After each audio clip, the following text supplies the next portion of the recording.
I never imagined my wedding day would be the beginning of my greatest nightmare. The moment I walked down the aisle, glowing in my carefully chosen white gown, I thought I was stepping into a fairy tale. But fairy tales, as I soon learned, are only stories. Reality is far more cruel. My husband, Ethan, had always been charming. His smile could light up a room, and his words carried a warmth that made you feel like you were the center of the universe. That's what drew me to him in the first place. But standing there at the altar, I couldn't shake the icy glances from his mother, Vivian, and his older sister, Lila. They sat in the front row, whispering to each other as if sharing some inside joke. My stomach twisted. I brushed it off, telling myself I was being paranoid. The reception was lavish, Vivian's doing, of course. She loved to flaunt her wealth and influence. As I greeted the guests, I noticed how Vivian's friends looked me up and down, their smiles polite but their eyes sharp, assessing. "She's lovely," one woman said to Vivian, loud enough for me to hear, "but she's simple, isn't she?" Vivian's response was a laugh that sent shivers down my spine. Yes, well, not everyone can be extraordinary. I clenched my fists, determined to ignore the sting. This was my wedding day. I refused to let her ruin it. But the real blow came later that night during the first dance. Ethan's family had gathered around, clapping and cheering, but their smiles were laced with mockery. As Ethan twirled me under the lights, I overheard Lila whisper to a cousin, "She doesn't belong here. She's out of her depth." The words pierced me like a knife. My dream day was unraveling. When Ethan and I finally escaped to our hotel suite, I confronted him. "Your family, they don't like me, do they?" He sighed, running a hand through his hair. "Don't let them get to you, Kate. They're just protective." Protective? They were mocking me, Ethan. Right there in front of everyone. He kissed my forehead, his tone dismissive. "You're overthinking it. Let's just enjoy tonight." But I couldn't enjoy it. The seeds of doubt had been planted, and they would only grow in the weeks to come. Married life with Ethan was a mix of bliss and bitterness. He was sweet when we were alone, but when his family was around, he transformed into someone else entirely. Vivian's subtle jabs became a daily occurrence, always wrapped in a guise of concern. "Kate, dear," she said one evening during a family dinner, "have you thought about taking etiquette classes? It's just, well, our circles can be quite demanding, and I wouldn't want you to feel out of place." Lila smirked over her glass of wine. "Oh, Mother, don't overwhelm her. She's doing her best, after all." I looked to Ethan for support, but he only gave me a strained smile, his eyes darting away. The breaking point came during a charity gala. Vivian had insisted I attend, even though I felt like a fish out of water among the glittering gowns and polished smiles. As I stood awkwardly by the bar, I overheard Vivian speaking to a group of donors. "She's sweet," she said, her voice dripping with condescension, "but honestly, I expected Ethan to choose someone more refined." Laughter erupted from the group, and my face burned with humiliation. When I confronted Ethan that night, his response was infuriating. "They don't mean anything by it," he said, brushing off my tears. "You're taking it too personally." Despite everything, I tried to fit in. I took Vivian's advice, attending etiquette classes and investing in designer clothes, hoping to earn their approval. But nothing was ever enough. Every effort I made was met with more criticism. One evening, as I sat alone in our apartment, staring at a photo from our honeymoon, something inside me snapped. Why was I bending over backward for people who clearly despised me? Why wasn't Ethan standing up for me? I realized then that I couldn't keep living like this. If they wanted a fight, I would give them one. From that moment of realization, my resolve hardened. I wasn't going to let Vivian, Lila, or anyone else in Ethan's family dictate how I lived my life, or how I felt about myself. If they wanted me to fail, I would give them the fight of their lives. But I quickly learned that standing up to them would come with devastating consequences. My first act of defiance was at a family brunch Vivian hosted at her sprawling estate. The theme was old Hollywood glamour, and I arrived dressed to the nines in a sleek black gown with vintage pearls, channeling Audrey Hepburn. When I walked through the door, all heads turned, and for a moment, I thought I'd won a small victory. Vivian's smile was tight. "Oh, Kate, you made it. I wasn't sure you'd understand the theme. I returned her smile, equally icy. I never miss an opportunity to shine. Lila snorted into her mimosa, but I ignored her. As the brunch progressed, I held my ground, participating in conversations with poise and confidence. I could see their discomfort, Vivian's forced laughter, Lila's exaggerated eye rolls, but I felt empowered for the first time. Until, of course, they retaliated. After the meal, Vivian pulled me aside, her tone sweet but her words venomous.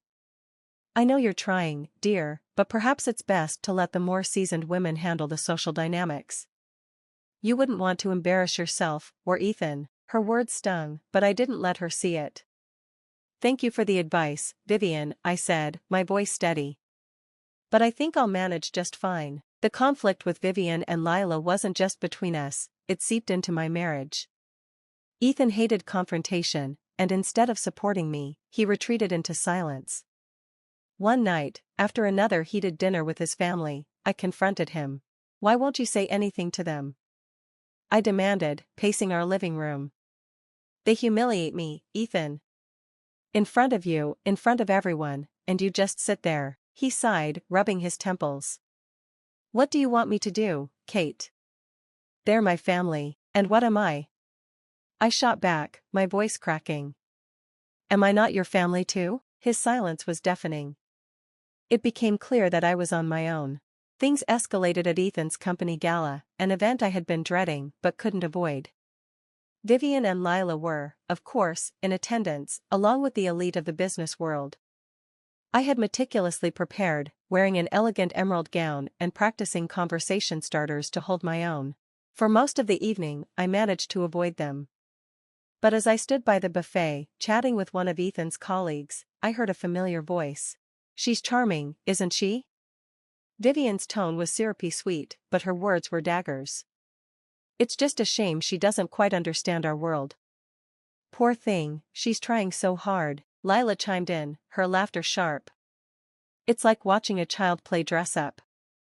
My heart sank as I realized they were talking about me. Worse, the colleague I was speaking to excused himself awkwardly, clearly uncomfortable with the spectacle Vivian and Lila were making. I couldn't take it anymore. Turning on my heel, I marched straight to their table. Is there something you'd like to say to me directly? I demanded, my voice trembling but firm.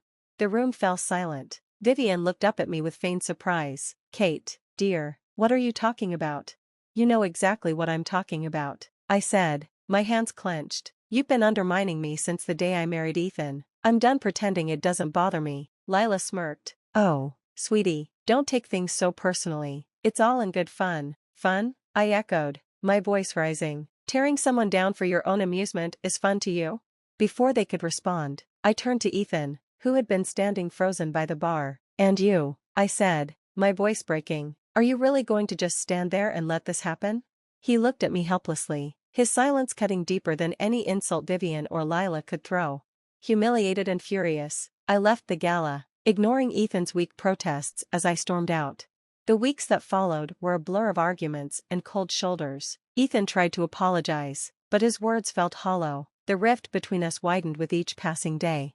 One evening, as I sat on the couch scrolling through my phone, a headline caught my eye: Family feud at high society gala, daughter-in-law causes scene. My heart sank as I read the article, complete with quotes from anonymous attendees describing me as overly emotional and out of place. It didn't take a genius to figure out who had leaked the story. Furious, I confronted Ethan. Your family has crossed a line, I said, shoving the article in his face. Do you have any idea how humiliating this is? He looked at the article and sighed. Kate, you shouldn't have confronted them like that. You know how they are. I stared at him, incredulous. You're blaming me? They humiliated me, Ethan, publicly, and now they're spreading lies about me to the media. I'll talk to them, he said weakly, but I knew he wouldn't. For the first time, I started to wonder if I had made a mistake marrying him. Just when I thought I couldn't take it anymore, an unexpected lifeline appeared in the form of Ethan's younger brother, Adam. Unlike the rest of the family, Adam had always been kind to me, but he mostly kept to himself, avoiding the drama that surrounded Vivian and Lila. One afternoon, he called me out of the blue. I heard about the gala, he said, his voice sympathetic. I just wanted to say I'm sorry for how they treated you. It's not right. His words brought tears to my eyes. Thank you, Adam, that means more than you know. You don't deserve this, Kate, he continued, and you're not alone. If there's anything I can do, just let me know. For the first time in weeks, I felt a glimmer of hope. Maybe, just maybe, I wasn't as alone as I thought. In the weeks that followed, Adam's words lingered in my mind. I had been so consumed by Vivian and Lila's hostility, by Ethan's passivity, that I hadn't considered I might have allies, even within their family. That small spark of hope was enough to keep me going, though I wasn't sure where it would lead. It started with a conversation I didn't realize I needed. Adam invited me for coffee, a rare gesture that I accepted with hesitation. We met at a cozy cafe on the edge of town, far removed from the world of high society luncheons and gala drama. I don't get it, I admitted after we'd exchanged pleasantries. Why are you sticking your neck out for me? You're Vivian's son too. Adam stirred his coffee thoughtfully. You're right, I am, but I'm also tired of seeing her treat people like pawns in her game. You're not the first person she's tried to tear down, but you're the first one who stood up to her. His words both comforted and unsettled me. I don't feel like I'm standing up to her. Most days, it feels like I'm barely holding on. That's because you're fighting alone, he said simply. You shouldn't have to. Adam's support emboldened me in ways I hadn't anticipated. Together, we began to strategize ways to reclaim my dignity and stand up to Vivian and Lila. It wasn't about vengeance, it was about drawing boundaries and demanding respect.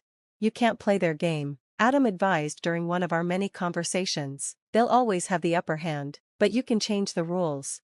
How? I asked, skeptical but intrigued.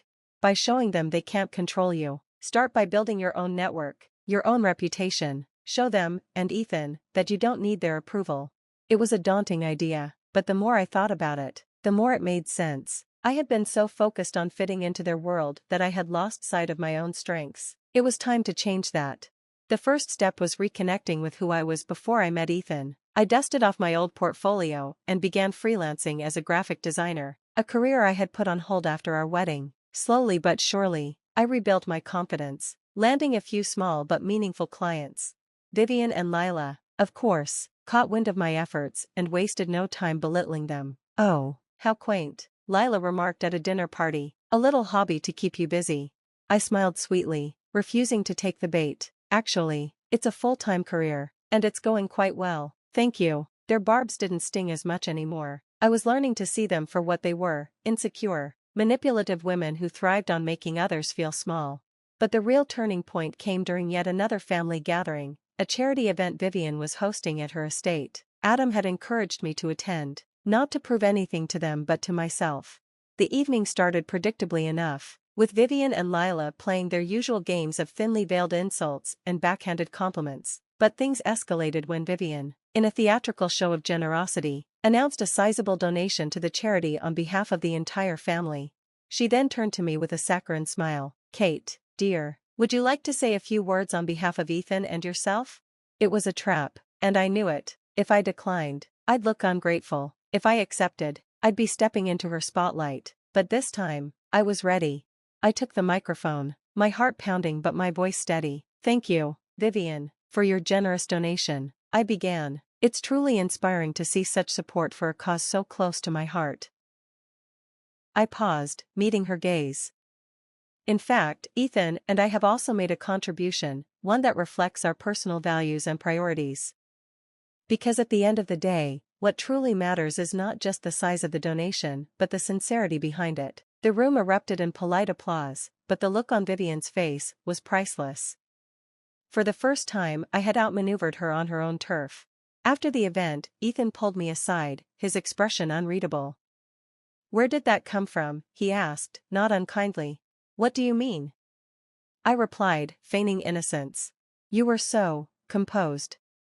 Confident.